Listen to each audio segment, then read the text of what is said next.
This is 1680 The Crow, and you're listening to our feature presentation.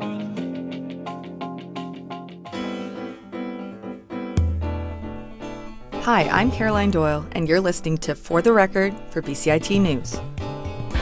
The Canadian Medical Association Journal says youth are part of the opioid crisis and need treatment. Statistics showed 14% were reported to be using substances other than alcohol and cannabis, and 4% of youth who have gone to bed hungry had tried illicit opioids. Dan's Legacy Foundation seeks to help at-risk youth who have experienced trauma with effective counseling, education, vocational, and other support programming. Executive Director Barbara Coates says, I would like to say that the youth that reach out to us for help are showing enormous courage. It takes a lot to put your hand in the air and say, Tom I Littlewood, need help. Program Director and Lead Therapist at Dan's Legacy, says harm reduction is important, but he wants more focus on prevention.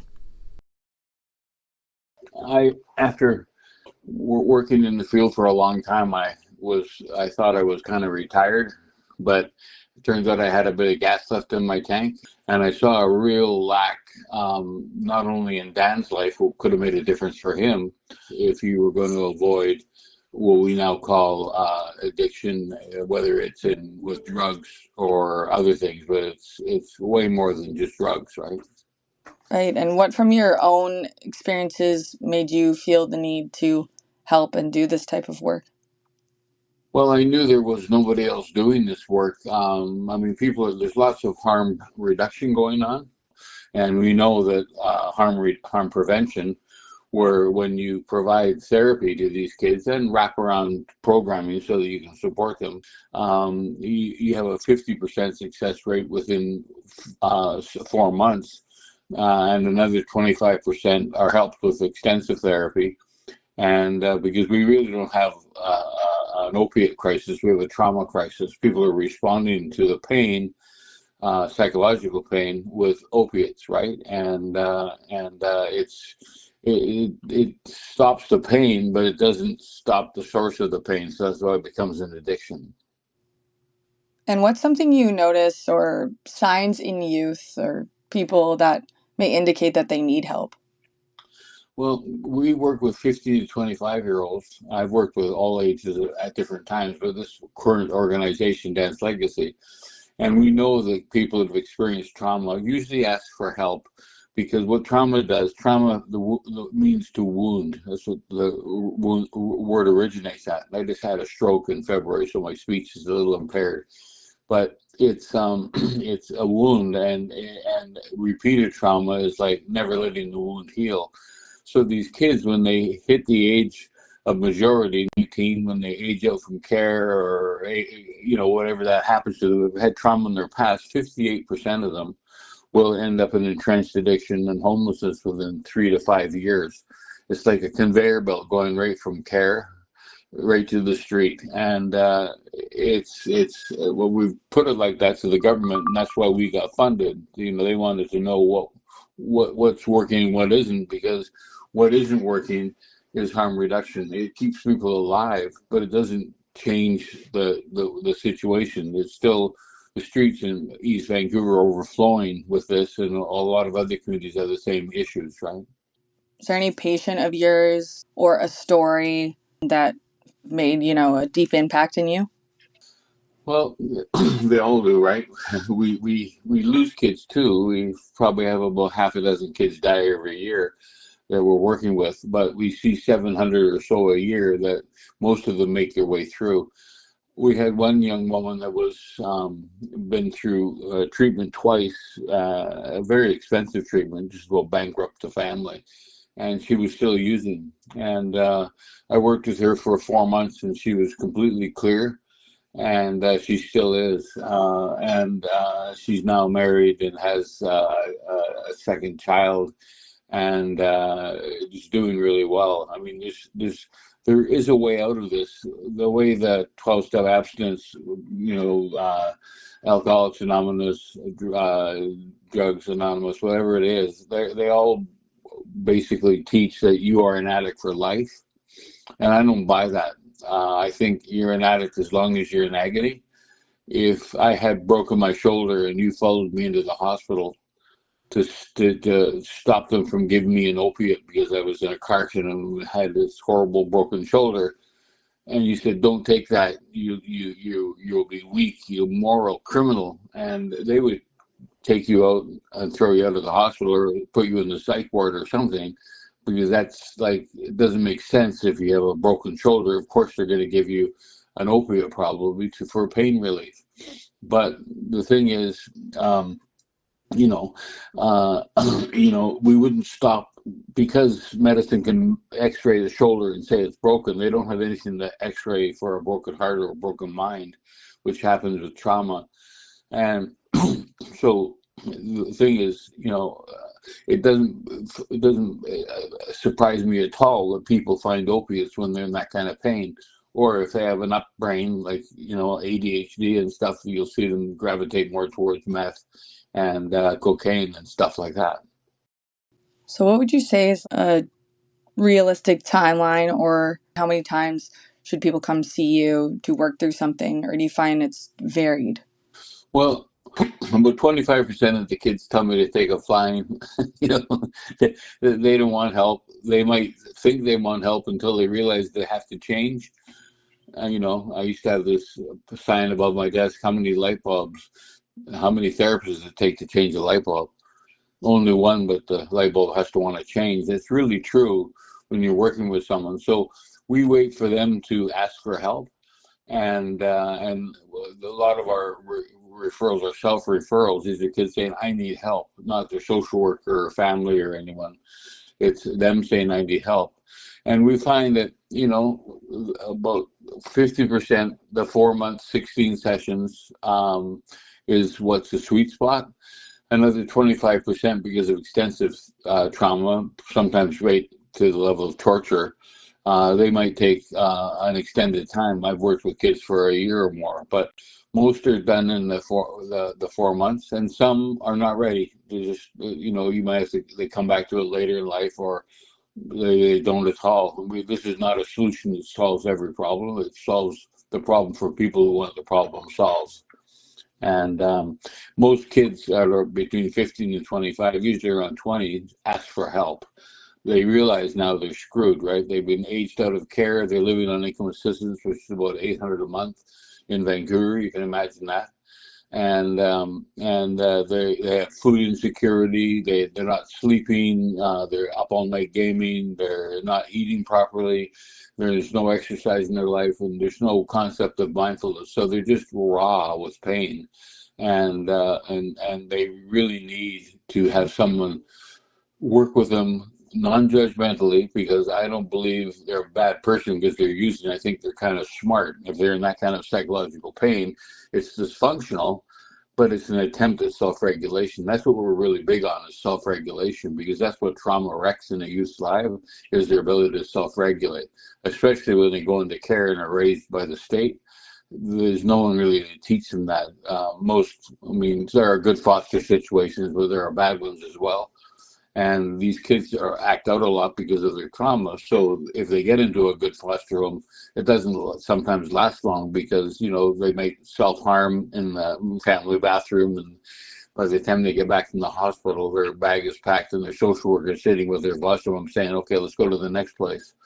The average kid we work with, some of them have been 15 placements with different group homes before they actually are aged out. So you can imagine the attachment disorders that are going on there.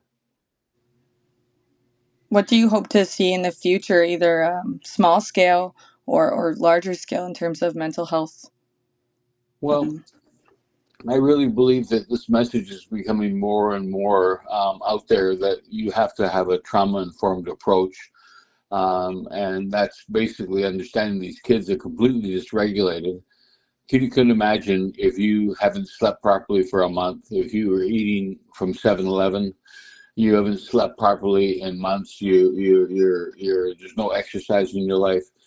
How is your brain functioning? It's not going to be functioning well. It's like, bad fuel into a car and the car won't run. It's the same thing in your brain. And your body and your brain are one thing. It's not like your brain isn't floating around the room. It's part of your body. It's one of your organs. So if you're not doing all these things properly, even starting in with therapy when they're that dysregulated is not best practice, because how can they retain if they're hungry while you're trying to talk to them, falling asleep while you're trying to talk to them.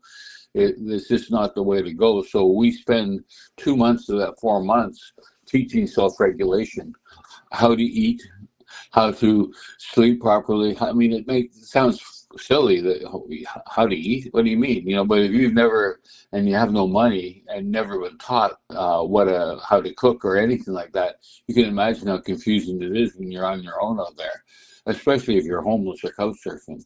And anything else that you want to say? Do you have any advice to anyone out there, or even supporters of people who are going through something? Well, not to give up hope. I mean, it's pretty hard to find a therapist that's going to work with you.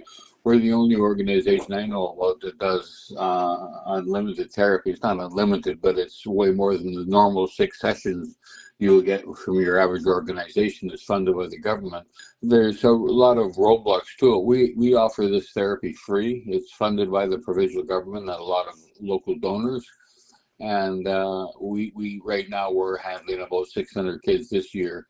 We've had to do some restructuring because it's hard to get money from the federal government right now, and even any government, because of what's going on with tariffs. But with parents, don't give up hope. Check out Dance Legacy. So just don't give up. Don't blame your kid for a dysfunctional attempt at self-regulating, whether it's drugs, alcohol, sex, gaming. So there's no escape from your trauma. You might not have access to your trauma, but your trauma has access to you, and that's what we start with the kids. And because sometimes they don't even know what's happened. They've had to bury that within their unconscious just to survive. And but it still affects them in a brutal way. The pain is still there. Thank you for listening to For the Record. I'm Caroline Doyle for BCIT News.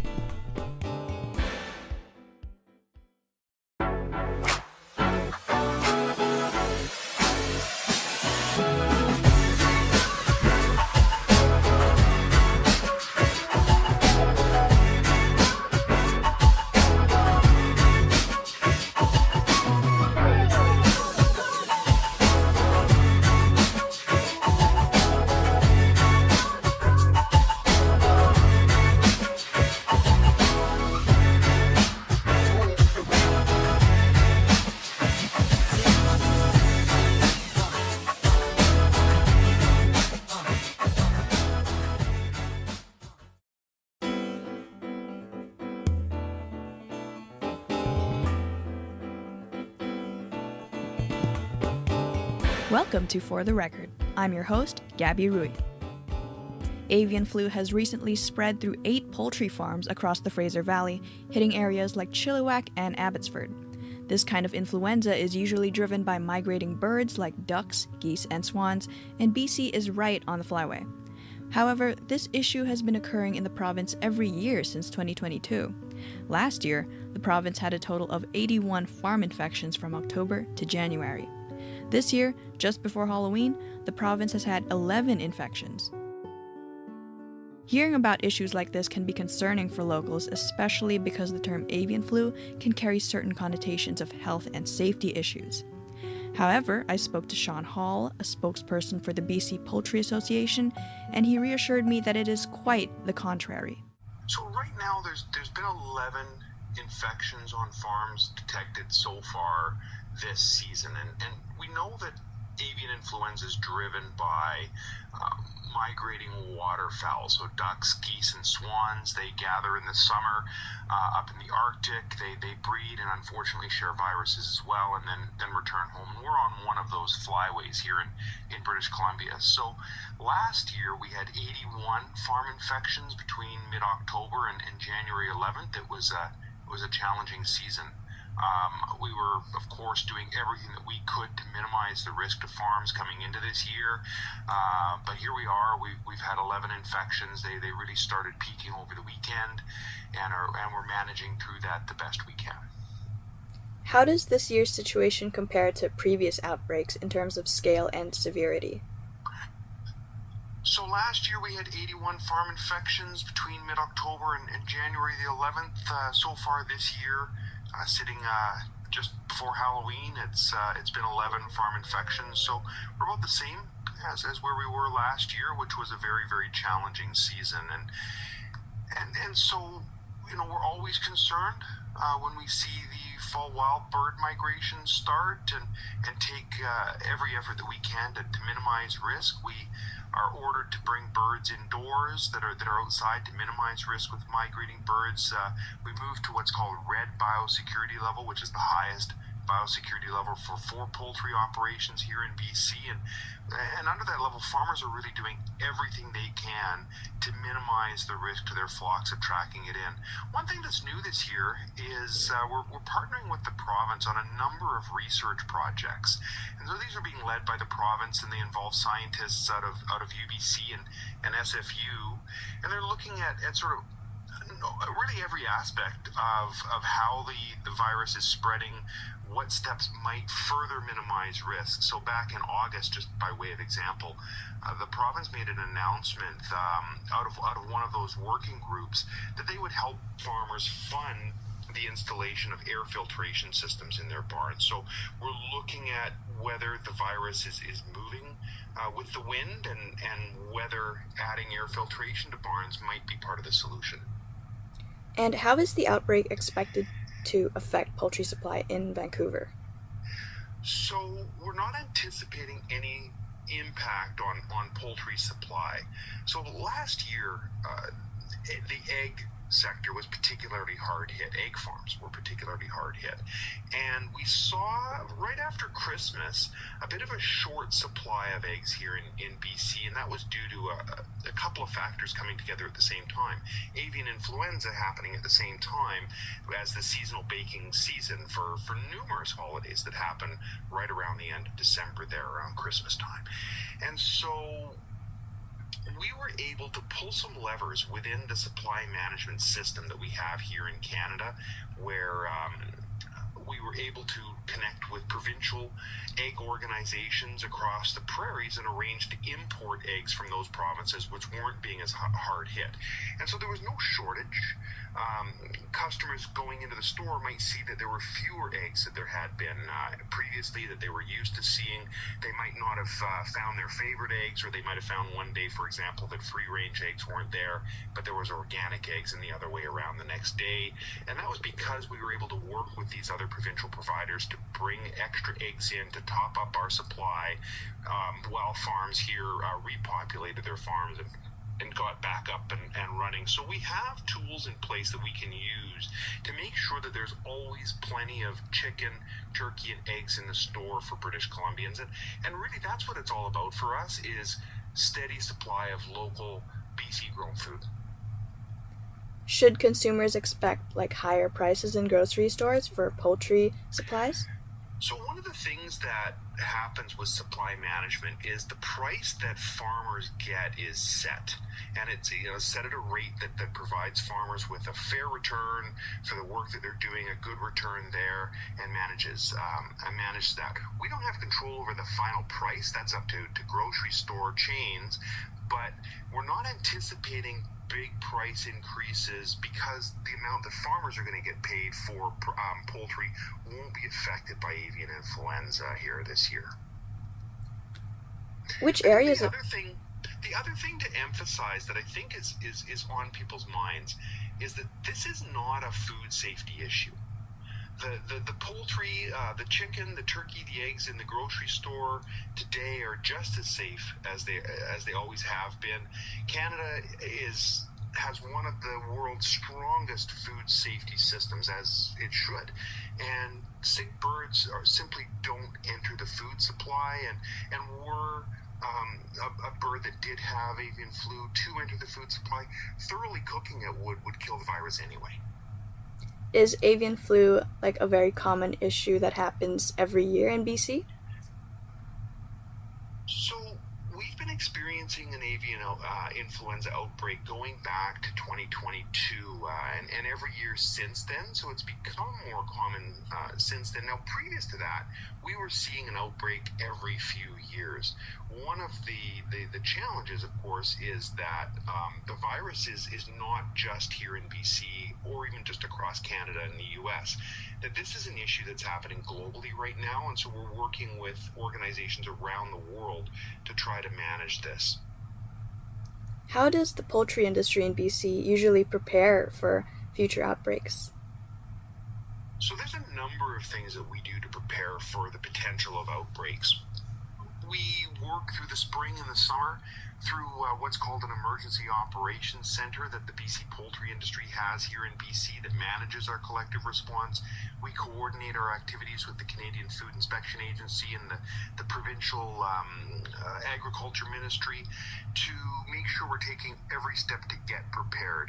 Farmers themselves enact strong biosecurity measures. One of the things that was happening this past year, just by way of example, is there was a bit of a focus on making sure that barns were sealed, that there's no little holes that, say, a rodent or a songbird might be able to get in through, just in case they might be carrying the virus with them and bringing it in. We know that the virus is being carried by migrating waterfowl, so ducks, swans, and geese. And so minimizing contact between domestic poultry and those wild birds is a priority too. So reducing the amount of standing water on a farm, which might be appealing to waterfowls that's coming in, for example.